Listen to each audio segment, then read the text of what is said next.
Hello everyone, कैसे हो प्यारे बच्चों आप सभी लोग। आज हम बात करने वाले हैं आपके दिए गए क्वेश्चंस पर।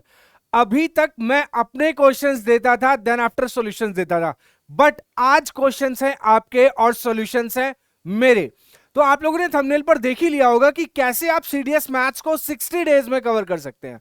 देखो भाई, जब बात आती है सीडीएस की तो सीडीएस से पहले बात आती है यूपीएससी की, क्योंकि यूपीएससी सीडीएस के एग्जाम्स को कराता है। और जैसा कि हम सभी लोग ये बात जानते हैं कि सीडीएस यूपीएससी जब कराता है और यूपीएससी के क्वेश्चंस इतने घूमते हैं कि शायद मौत के कुएं में बाइक भी इतना नहीं घूमती होगी।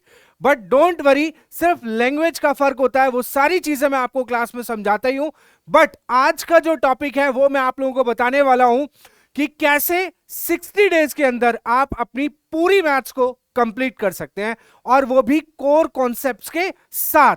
तो एक एक करके मैं सारी चीजों पर ध्यान दूंगा, लेकिन अभी मैं पूछ लूं कि सवाल क्या क्या थे। तो आप लोगों ने जो मुझसे क्वेश्चंस पूछे उसमें से कॉमन क्वेश्चंस मैंने उठाए हैं और मैं आपके सामने लेकर आने वाला हूं।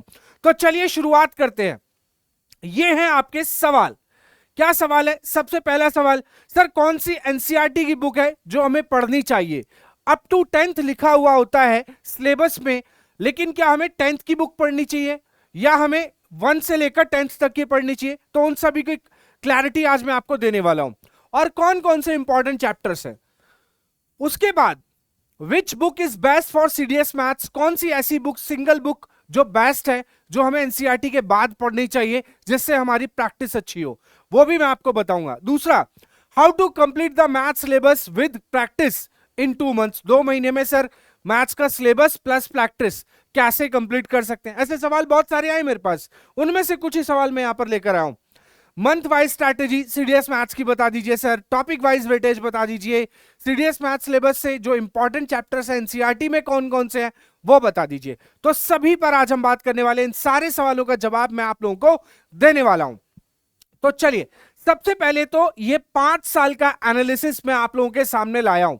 यहां पर मैंने 2020 तक ही कवर किया है, अभी आगे नहीं किया हूं, क्योंकि ट्रेंड यहीं तक अभी चल रहा है। इसी से आपको एक आइडिया लग जाएगा कि क्या क्या पढ़ना है। मैंने इन टॉपिक्स को डिवाइड किया है: statistics, mensuration, algebra, trigonometry, number system, geometry और अर्थमेटिक। अर्थमेटिक में पूरा अर्थमेटिक की बात कर रहा हूं मैं, पूरे कंप्लीट अर्थमेटिक की।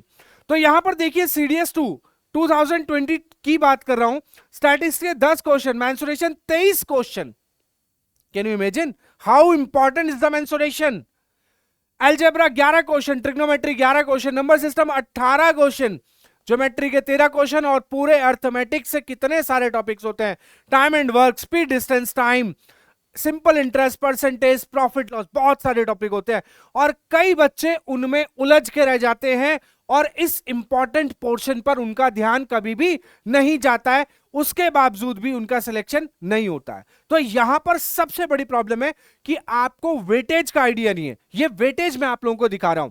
सीडीएस 1 2020 में देखिए जरा स्टैट्स के क्वेश्चंस देखिए, 10 11 10 11 10 11 5 3, हर साल ये इंक्रीज कर रहे हैं। 2018 में इतना आया था, और मैं इससे पीछे ले जाना चाहूं तो 2016 में 8 7 12, फिर वापस आएंगे तो 3 5 10 11 10 11 10 11। ऑन एवरेज की बात किया जाए, मैं सीधा एवरेज दिखाता हूं, मेंसुरेशन का, trigonometry, algebra, number system, geometry, arithmetic, इन सभी का यहां पर एवरेज की बात करें तो ऑन एन एवरेज 10 क्वेश्चन लगभग आपको देखने को मिलते हैं। कहां पर? 10 क्वेश्चन ऑन एन एवरेज आपको मिलते हैं स्टैट्स के। 17 क्वेश्चन मेंसुरेशन, 15 क्वेश्चन आपके, 15 क्वेश्चन अलजेब्रा के। उसके बाद trigonometry, number system, trigonometry, number system, geometry और अर्थमेटिक। तो ये ऑन एन एवरेज की बात करूं कि इतने क्वेश्चंस आपको एग्जाम में देखने को मिलते हैं एक सिंगल पेपर में, जिसमें सबसे हाईएस्ट वेटेज इनका रहता है। उसके बाद अर्थमेटिक में देखा जाए तो 20-25 क्वेश्चन मैक्स टू मैक्स इतने ही पूछे जाते हैं, बाकी सारा पोर्शन आपका एडवांस मैथमेटिक्स का ज्यादा होता है। ठीक है, तो ये तो बात हुई कि जो क्वेश्चंस का ट्रेंड चल रहा है प्रीवियस ईयर में वो कैसा है। अब आइए आगे बात करते हैं कि एनसीईआरटी की बुक्स, मैथ्स को क्लियर करने के लिए एनसीईआरटी की कौन कौन सी बुक्स को हमें पढ़ना चाहिए। अब बुक्स तो सर आपने 2 दिखा दी, एक 9th क्लास की बुक है और एक 10th क्लास की बुक है। इसमें भी सबसे बड़ी प्रॉब्लम क्या कि सर इन बुक्स को खत्म करने में ही हमें बहुत टाइम लग जाएगा, पर ऐसा नहीं होगा। जब तक मैं खड़ा हूं मैं आपको इंपॉर्टेंट चीजें ही बताऊंगा। इन बुक्स को पूरा नहीं पढ़ना है कि टॉपिक 1 से शुरुआत हो गई और आखिरी तक जा रहे हैं, इसमें भी टॉपिक 1 से शुरुआत हो गई और आखिरी तक जा रहे हैं, इनको कंप्लीट नहीं पढ़ना है। मैं आपको इसमें से सेलेक्टिव टॉपिक्स के बारे में बताऊंगा जो आपको पढ़ने होंगे, जिससे आपका जो कोर कॉन्सेप्ट्स हैं वो क्लियर हो जाएंगे पूरी तरीके से।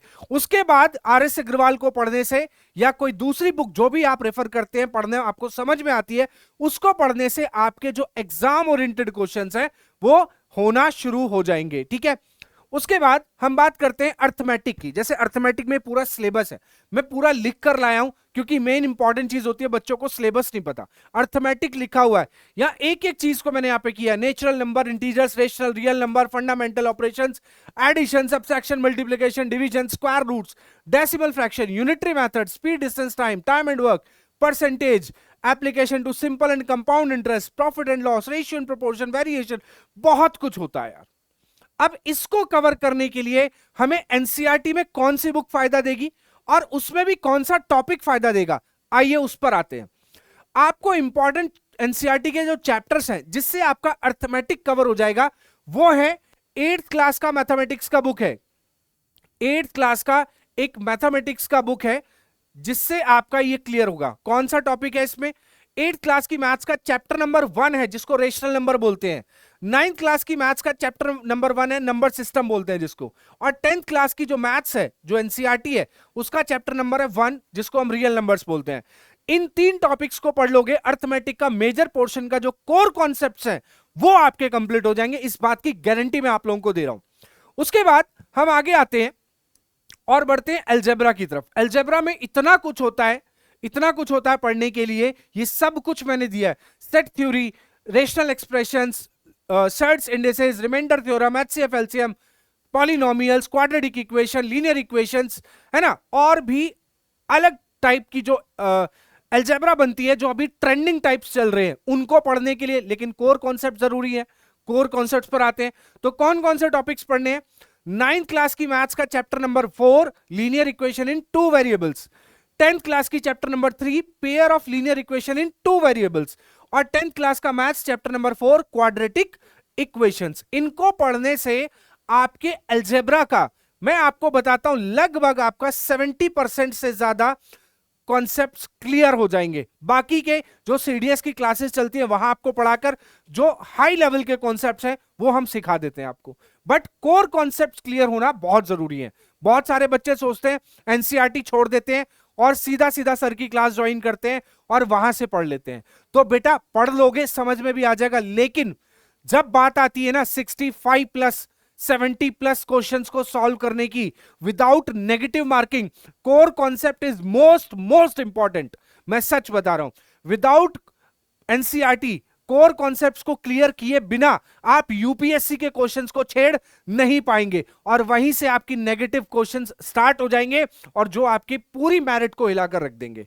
ठीक है, चलिए अलजेब्रा के बाद हम बात करेंगे ट्रिग्नोमेट्री की। यहां लिखा भी है crucial part of CDS maths syllabus, but मैंने अभी लाइव क्लास में बच्चों को पेड में पढ़ाया, मैंने बहुत अच्छा पढ़ाया, और बच्चों का एक एक क्वेश्चन प्रीवियस ईयर का क्लियर हो रहा है, जस्ट बिकॉज कि मैंने एक एक कॉन्सेप्ट पर काम किया, उनको सिखाया, एक एक चीज समझाई, प्रीवियस ईयर क्वेश्चंस करवाए, तो उनको समझ में आया।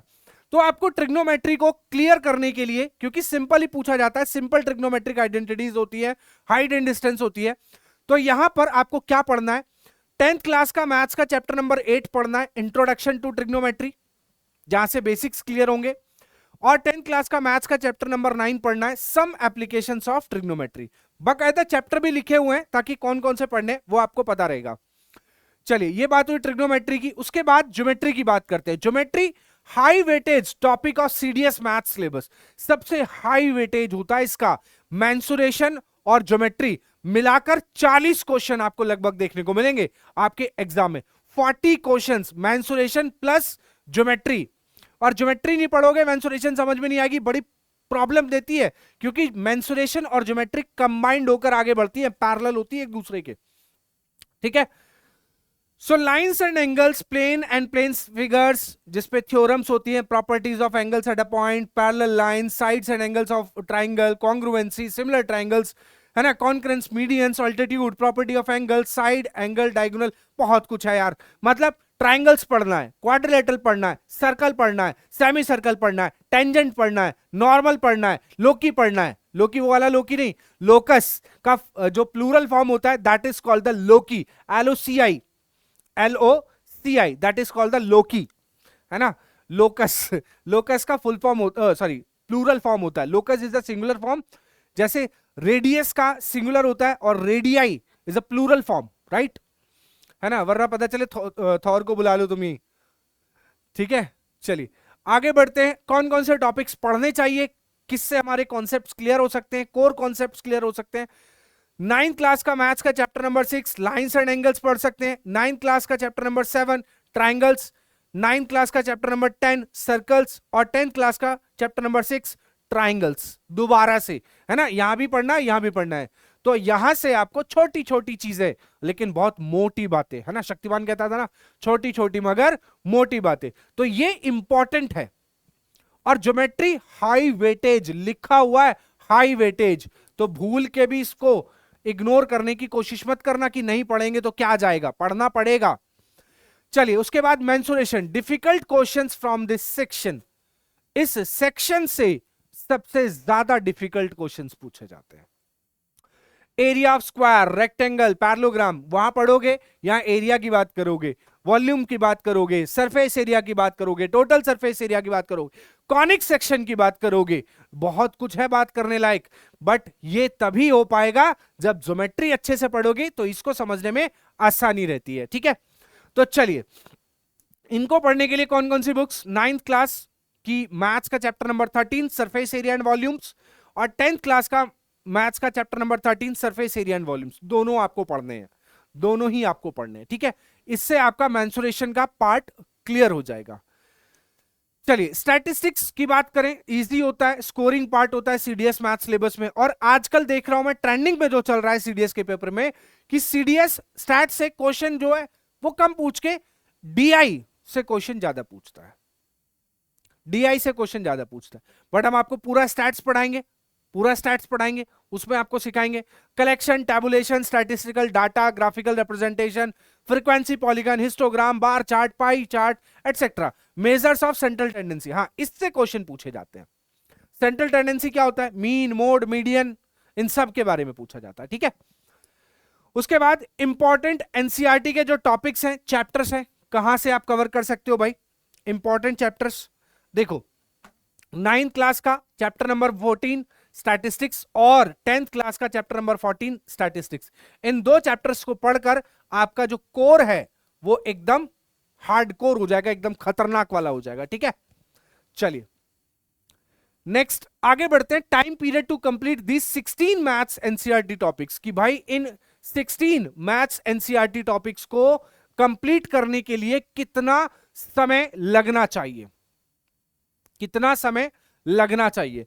तो इन टॉपिक्स को कवर करने के लिए अगर आप डेली एक टॉपिक भी पढ़ रहे हैं और एनसीईआरटी ऑलरेडी पढ़ी हुई होती है, रिकॉल करने लगते हैं फटाफट फटाफट, क्योंकि कुछ नया तो है नहीं, पढ़कर आए हो 10th क्लास तक तो कुछ नया तो होता नहीं, रिकॉल करने लगते हो। अगर डेली एक दिन में एक टॉपिक भी कवर करते हो, अगर आप एक चैप्टर भी पर डे पढ़ते हो, पर डे, तो आपका 16 प्लस 4 दिन में एक्स्ट्रा दे रहा हूं, टोटल 20 दिन का समय लगेगा, 20 दिन में ये आप पूरा कंप्लीट कर लोगे। साथ के साथ क्लासेस में सीख ही रहे हो, वहां आपको सीखने को मिलता ही है, इसको साथ में करोगे तो 20 दिन में कवर हो जाएगा।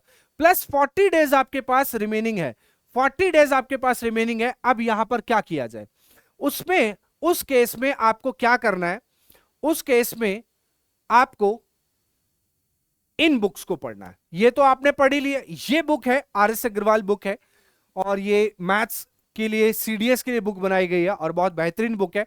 आपको फिर वहां से कॉन्सेप्ट क्लियर करने के बाद सीडीएस के लिए क्वेश्चन यहां से लगाने हैं। और भी अगर कोई और बुक्स आप यूज करते हो, अरिहंत, पाथफाइंडर या कुछ और है, तो वहां से भी लगा सकते हो। बाकी क्लास में जो आपको दिया जाता है वो सब आपको पूरा पढ़ना रहेगा। तो इस तरीके से जब आप इन टॉपिक्स को क्लियर करके प्रैक्टिस करोगे, और डेली कम से कम मैं बता रहा हूं मिनिमम आप लोगों को मिनिमम डेली मैथ्स को 4 से 5 घंटे देने चाहिए, 4 to 5 hours if you really want to go for IMA AFA, तब ठीक है ना।